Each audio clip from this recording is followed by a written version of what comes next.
The Friday Report with Pastor Austin Kreutz, June 28th, 2024. Well, before you listen to this special interview, I want to introduce to you Leonardo Brito. He's with the Baptista Society of Venezuela, and his story is about life in Venezuela before and after socialism. So let's join the interview. Well, I have a very special guest with me today, Leo Brito. Yes. Got that right? Brito, yes. And Leo has a very interesting story to tell. He grew up in Venezuela. He's now in the States. And we just want to have a chat a little bit about socialism and what is life like under a socialist dictator, or for that matter, the philosophy of socialism. So Leo, tell me what it was like in Venezuela before you had Chavez and that whole dictatorship takeover, the transition from a capitalistic country that was very richly endowed with oil and economics. It was basically the jewel of South America. What happened? Well, first of all, thank you so much for having me in your program. And I really appreciate that you take the time to talk about Venezuela. Yes, it actually, some people used to say the Saudite Venezuela, Venezuela Saudita, or they may say the Switzerland of South America sometimes, because of the riches. And there were a lot of wealthy middle class and high upper class people in Venezuela. We had a few over 500 different multinational American companies with their offices in Caracas. So basically Caracas, if you wanted to do business in South America, you had an office in Caracas. That was the way you entered to South America. You had an office in Caracas. Just like you may do it in New York, London, and then you have Caracas as well. You know, so is Caracas, Tokyo. Is Caracas the capital? Caracas is the capital, yes. Yeah, is that a seaport or is it inland? Well, it is both, actually, because Caracas is surrounded by mountains, but it's very close to the sea in the same way. So you have 45 minutes, the seaports, but all over it's not sea, but mountains. And it's a small city, but it's very big to be a Latin American city. It's the size of Manhattan. I think, I don't remember quite well, but I think it's around 4 million, 3 or 4 million, the population of Caracas, which is a lot of the largest city in Venezuela, and it has a lot of historical value since let's say the George Washington of Venezuela was born in Caracas, which is Simón Bolívar, and also the founding fathers who made the Constitution. By the way, it was a copy of the U.S. Constitution. Oh, really? They were all in Caracas. So Caracas is a big history city for us as well, and for Latin America. So, yes. so you folks had a lot of Western influence starting out. Yes, but the bad Western influence. And what I mean by that is we got a lot of the French Revolution ideas instead of the English Enlightenment ideas. Okay. I mean, I know this is a deeper stuff, but about your question, how was life before in Venezuela? Venezuela had a lot of GDP per capita and a lot of wealth, but in the same time, we had a lot of corruption and we had a lot of cronyism, and our institutions weren't quite solid. So many people were blaming the capitalist system and the free market system, but we really didn't have a free market in Venezuela in the first place.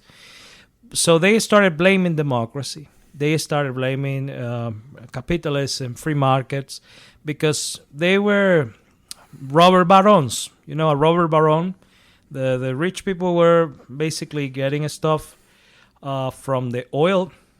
So let me put it this way. So the oil company in Venezuela was subsidizing business. So big business, big moguls were around the oil industry. So it was a fictitious wealth.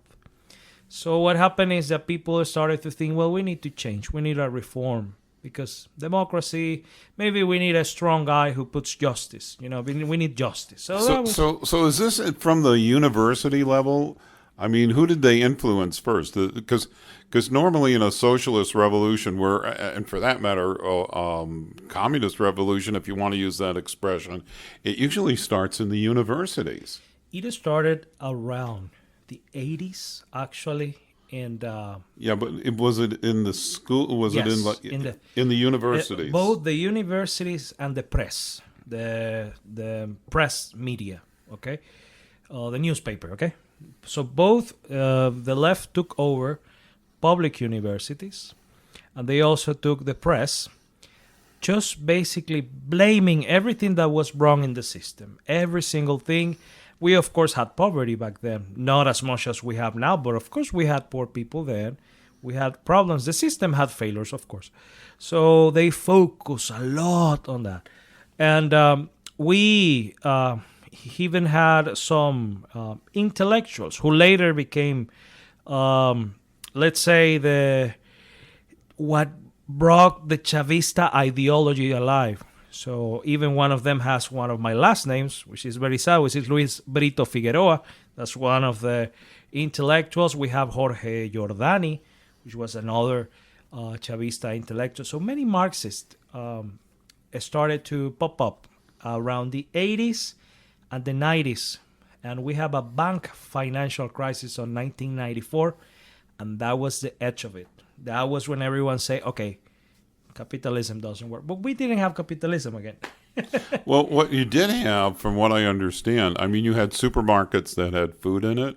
Yes. You had a standard of living that was envied around the continent of South America. Yes. So you weren't in a situation where people were starving or anything like that. There was good business. There was opportunity for work. Yes. And then what you're telling me is that this all started to change. I've come to this conclusion with other friends also. We've talked about this a lot, like, because this phenomena of Venezuela has many different things. It's not, well, as every human conflict, it has many different things. It's not one thing, and it doesn't have one solution, but many. But one of the things that we think has to do with the generation that inherited that wealth, because they really didn't work for it. So it's pretty much like when you have a son that you give him everything. Okay, let's say you are rich, you work really hard, okay, and you build this wealth for yourself. So then your son, he wants a Ferrari, you give him a Ferrari. He wants whatever, you give him whatever. So he doesn't have the same, let's say, drive.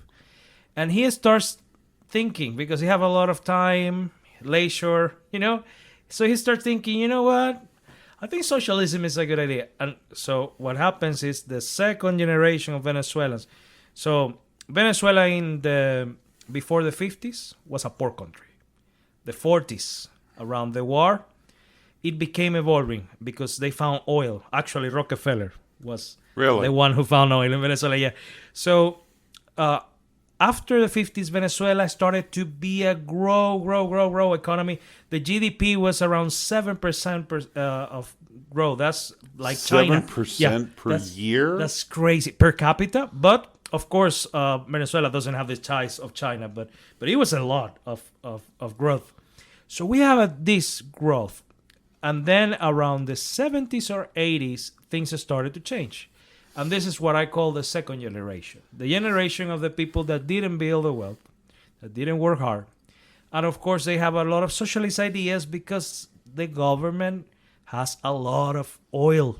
So when you have a lot of oil and you see poor people in the streets, Marxists have it very easy to make an argument from that. Okay, so they started to infiltrate, and basically through the ideology and the comparison, like, we've been doing this for a while. Hey, let's change something. Yes. Yes, but honestly, we were already a little bit leftist already. We never had, as I'm telling you, we never had like a total free market where we always had a lot of intervention in the government, especially to help the business. So we had protectionism. So did the government own the industry, or was the oil industry basically Oh, it's the word I want to use, independent of the government. So back then, the policy was this: the oil is for the government, always. The oil, what is under the ground. But the concessions to make business are private. As long as you pay a royalty to the government because he's letting you use the oil, then it's fine. That was back then. So you see, there was not really a lot of free market. But now it's the total opposite. It's I own everything. So what happened? Private companies from the oil sector left Venezuela. Like, well, we're leaving. We cannot do business here. And now everything is degrading and exploding. The factories explode. They don't even know what to do with the oil industry right now. Okay. So the ideology began coming in to have a change. Yes. Now, how did Chavez, I would Yes. think, okay, how did he come into power? What happened? So in 1992, we had a president called Carlos Andrés Pérez. So Carlos Andrés Pérez decided he was going to go free market. He said in 1992, we have a lot of external debt. We had a lot of problems. And I think that we need to solve this by privatizing. We need to privatize. We need to open the market. And then the International Monetary Fund will not also forgive the debt, but give us more money to build this country. So it seemed like a good plan. So by privatizing, what you're saying is the government takes over. No, private is to put it in private hands. Okay. So the government wanted to stop having many stuff with this president. But one of the measures he took was that he wanted to have gasoline at international price. And in Venezuela, gasoline was subsidized. So you filled your whole tank of your car with maybe 5 cents or 10 cents.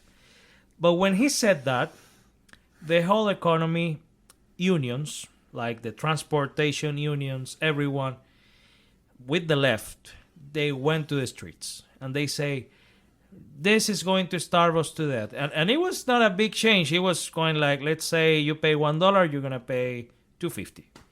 I mean, it wasn't like $20.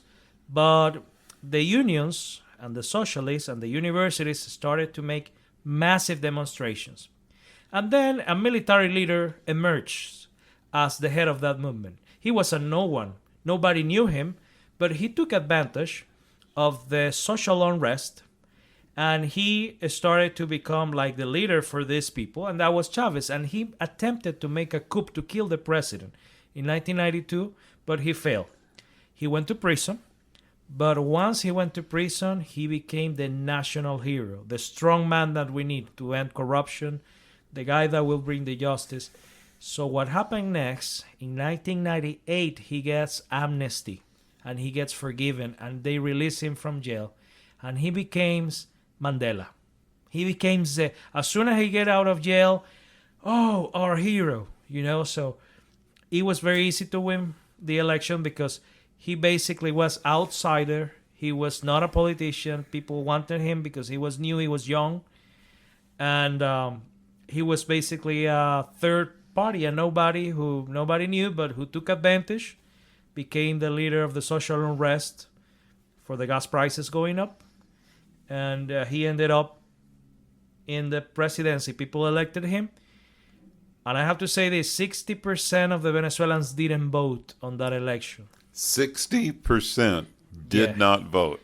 Yes. So he's voted in. Boy, this almost sounds like, well, anyway, yeah. 60% did not vote. So the minority, the 40%, he won.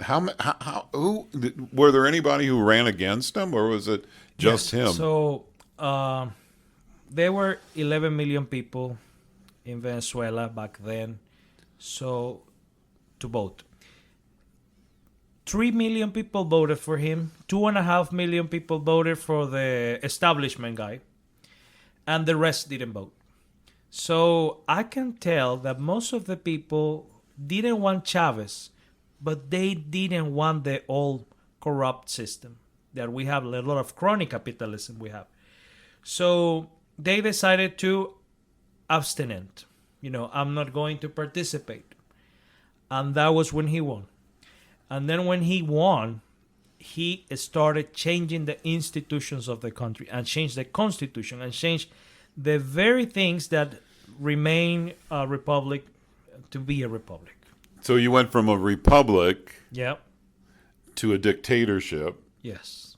With the dictatorship, now you were mentioning 27 constitutions. Yes. Okay, now you know.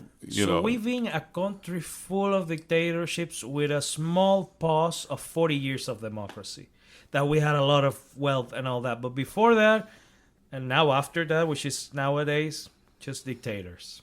So is there any type of representation with the people? Uh, In other words, like a legislature or we anything? have a Congress, but they buy the Congress. We have a Supreme Court, but they buy the Supreme Court. So they have an appearance of a republic, but really, it's all in one guy. So it's, So it's all in one guy with a lot of money yeah. buying everything that he needs to buy in order to get his way. Or I should say Yes. buying the people or the offices like the Justice Department, etc. Oh, yes. Yes. they buy it. And so that's how everything is moving. Now, what was it? How did he enforce this? I mean, was the military militant against the people, or So in 2002, so this is what really made Chavistas go crazy and go really radical. In 2002, the business people of Venezuela, the big business, with the church and with non-profits and many other, they joined and they made a coup to stop the dictatorship. It was the civil society. And they hired military. We tried to do it, but we failed. After that, they went mad. They were like, okay, we're going to literally put everyone in jail. We're going to kill everyone. This is not going to work. Because Chavez was really close to be murdered, like in one night. So what happened? He started, the first thing he did is he discharged the military with money, of course. All the generals, all the people, he said, yeah, we're going to buy you a house, whatever. So everyone, he just filtered everyone, and they left. The same with the oil industry. They say, okay, thank you for your service. You did great. We're going to give you a lot of money. Just go away. You can go to the U.S. You can go anywhere, okay? That with the military. That with the oil industry, which is, the main source of the country. And then they put people with their ideology in the military positions and in the oil industry positions. so you went from being the jewel of South America to what? What was it like now that Chavez was taking over? What happened? Well, I mean, what happened with the people? Was the life, the quality of life, good, bad, the pits? What went on? so let me illustrate it in a best way. Because I can tell you, for example, oh yes, we have 9 million of Venezuela leaving Venezuela. That's the third of the population. We can say more than 80% of the GDP went down, things like that. But that doesn't. 80% of the G. Yes, in 20 years. Yes, So it was a gradual decline, not a sudden decline. it was a gradual decline, and it was more deep with the pandemics. So let me illustrate this with something from the real life. So I had a small business with friends. So we used to make a paper product from papers, books, whatever, printing, whatever. So it was small. We had around 9 employees. Most of them just without contract, just agreement, verbal agreement with them. Okay, you work, I pay you. Okay. So that's the other thing, the informality, because government has too many regulations, so you have to be informal. So I remember this lady, and it was probably around 2015. By the way, that company doesn't exist anymore. Was exterminated by socialism, like every other company. So we had this employee. Her name was Ingrid. Ingrid, sometimes I used to come very early to the office, but she used to come late, and she was like always feeling in a bad mood or whatever. One day she came late, and I talked to Ingrid. Ingrid, what's going on? Are you okay? And then I noticed she was pale. I say, did you eat something? You have your breakfast? And she started crying all of a sudden. This is something that broke my heart. And I remember that I had to go to the restroom and cry after that like a baby. Because even though I was in the crisis, I never lived the crisis like she did. So she told me this. I don't breakfast, so my son can have a breakfast. Because if I eat my breakfast, not only my son will not have a breakfast, but the transportation to come here will be more expensive. So I rather save the money. My son eats breakfast and I have transportation and come here. So after that, I understood why she came late, why she was always without energy and all that. And even though let's say, okay, let's raise her salary. Okay, let's give her, I don't know, $20 more. The inflation will eat her salary because we made many increases. And the inflation will keep doing it. So that's how deep it is. When you see that a mother has to make that kind of sacrifice, you see everything is wrong with this economy. Tell me more about the inflation. Okay, so you know that when you go to a company, you get a quote. You want a quote, let's say you want to buy, I don't know, 10 pillows. Then you get a quote from the company. This is how much will cost, right? Well, in Venezuela, if you want a quote, the salesman will tell you the quote is only valid for certain amount of days or even certain amount of hours. We came to wait. Now you just blew my mind. Yes. This sounds like Germany back. Yeah. So you're telling me that if you don't buy something within a certain amount of hours, it goes up. It goes up. Yes. And now how fast did all of this? I mean, how fast did the inflation take place? I mean, we're dealing with inflation. I mean, if you go to the supermarket, there's just no way that you can't say that we're not experiencing inflation now. But what was it like there? I mean, if you're talking of a few hours, did you have that much of a? I mean, how can you run a business? What you have to do is to put the prices in dollars, in American dollars. So it doesn't matter how many changes there are. The dollar remains the same. What changes is the currency when you convert it. So what the people this is $1. So whatever a dollar is in 3 days or in 4 days, it's still going to be $1. But of course, you cannot do that officially because dollar is not the currency of the country. So officially, you have to put the price in bolivars, which is the currency of the country. But of course, when you speak with the business owner, he will talk to you in dollars. Right now, everything is in dollars because the government couldn't control that anymore. So every single thing is in dollars, and that kind of controlled the inflation a little bit. So is the American dollar the currency of Venezuela today? Believe it or not the official one, but the one, I mean, it's official in the streets, not official in the government. But yes. So okay. So you had, how high was your inflation? I think you said 40%. Oh no, the inflation has been every 4 or 5 years the government eliminates 3 zeros. So you can tell how much. Yes. Well, when you talk about the accumulated inflation in all of their years, it's been more than 1,000,000%.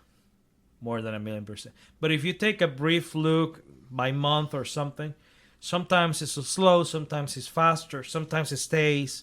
But if you look at the broad picture, it's more than 1,000,000%.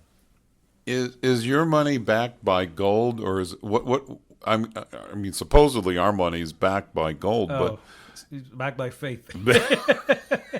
By faith in the Fed. Well, okay. Now, let me ask this question: Did the military play a part in enforcement Yes. I mean, how did they handle dissidents like yourself?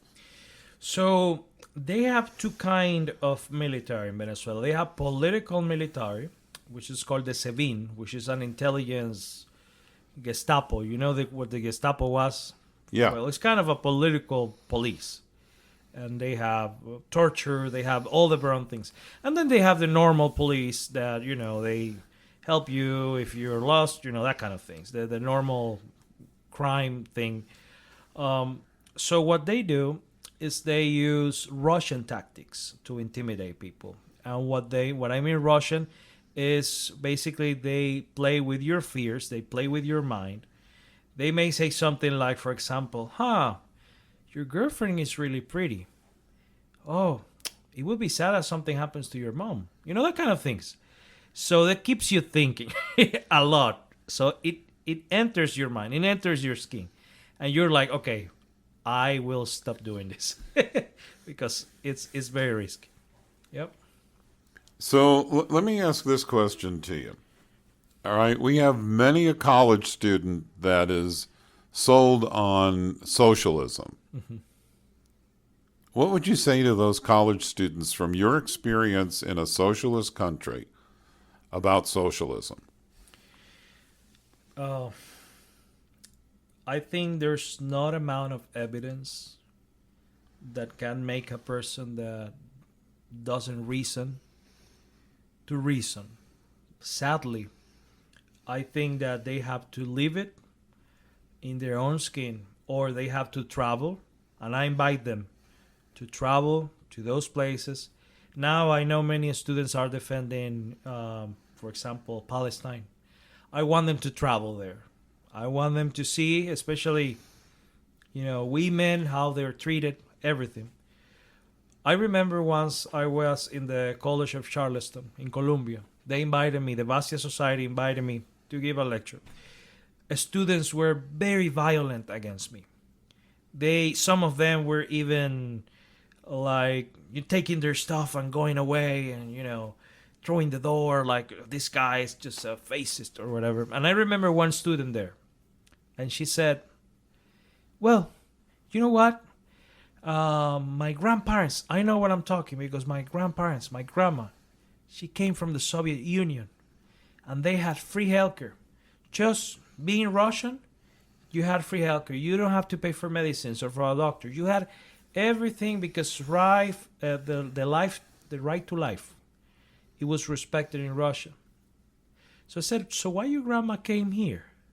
If everything was perfect in Russia, she left. She left the room. So they don't have the capacity to reason or to debate. They just want to impose. They have this thing, the libido dominandi. So they're dominated by their emotions. So I invite them to open their minds, to reason, to think. Why don't you travel there? Why don't you see what the people from those places say? It's incredible that more Americans are defending Cuba when Cubans that live in America, they say bad things about Cuba. So there's that connection there.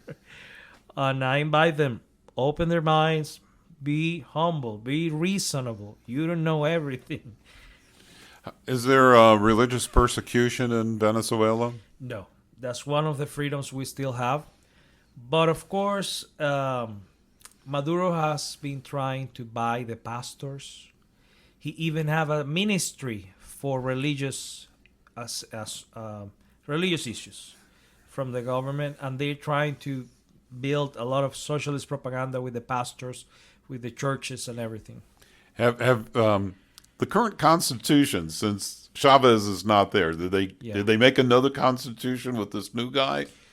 No, they haven't made that, but of course they made many laws. Like they create laws. I think Venezuela is one of the countries with most excess of laws. That we have laws that are approved for anything, and they are approved in the first discussion of the law. Like they come with this law, yes, approve. Whatever. How many millions? Yes, approve.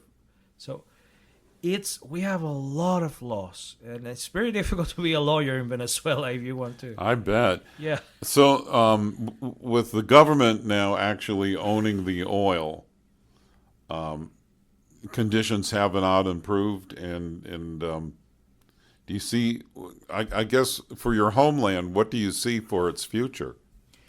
So, one of the reasons people don't understand, I mean, most people in America, even those who are pro free market, say that the sanctions that Trump administration put on Venezuela, that they're bad because they're against trade, they're against free trade. But actually, the sanctions for the oil companies, the money that goes through the oil companies goes straight to the pockets of the dictatorship to oppress the people.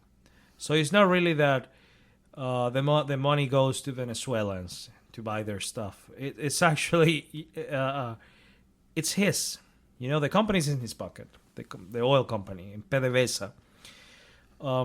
So I would say that right now the situation is this because of the American sanctions. By the way, Biden lifted some of the sanctions to start buying oil again from Venezuela because of the Russian issue, the Russian problem. Right, So right.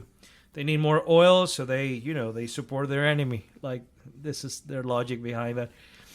Uh, so what's going on right now is that we have a strong leader in the opposition, like we never had before.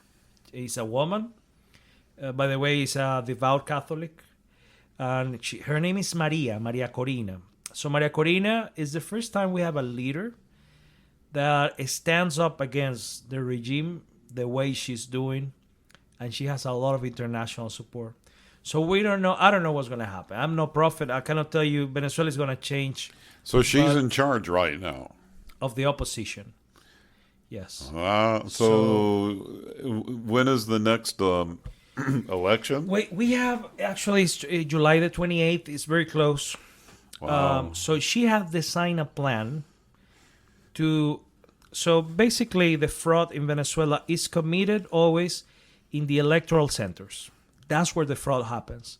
So the witnesses, we have electoral witnesses. Basically, what the government does is that when nobody's there, especially during the night, they start creating votes out of nowhere. Dead people. They. This sounds like Michigan. Oh, really? So what she's telling the people now in the July 28th is that we have to stay in the centers until the night and don't let that happen, and that we have to record everything with the phone, every single fraud that we see, and that she's gonna fight for the votes because in the past the other leaders we have, they will comply with the regime, but this time she said actually her motto is until the end. We're going to fight until the end. It doesn't matter what it takes. So this is the first time the Chavista regime is facing a real opposition. They never had that before. Do you think she's got a chance of winning? Well, the polls show she has 80% of the approval of the votes. So if the election is fair, and I'm sure it's not going to be, she wins. Well, it's very interesting to talk with you because part of what we're facing here is the fact that a lot of people just don't want to vote. And I think what's interesting when you said 60% stayed home, we have the same problem even with the evangelical vote where I think it was between 3 and 5% of evangelicals voted. And if it only increased by like 2 or 3%, we wouldn't be in the prediction that, or predicament rather, that we're in right now. Because a lot of the seats in the House and the Senate here in the state only won by, some of them, by only a few hundred votes. So I would really encourage you guys that are listening to make it a point to vote.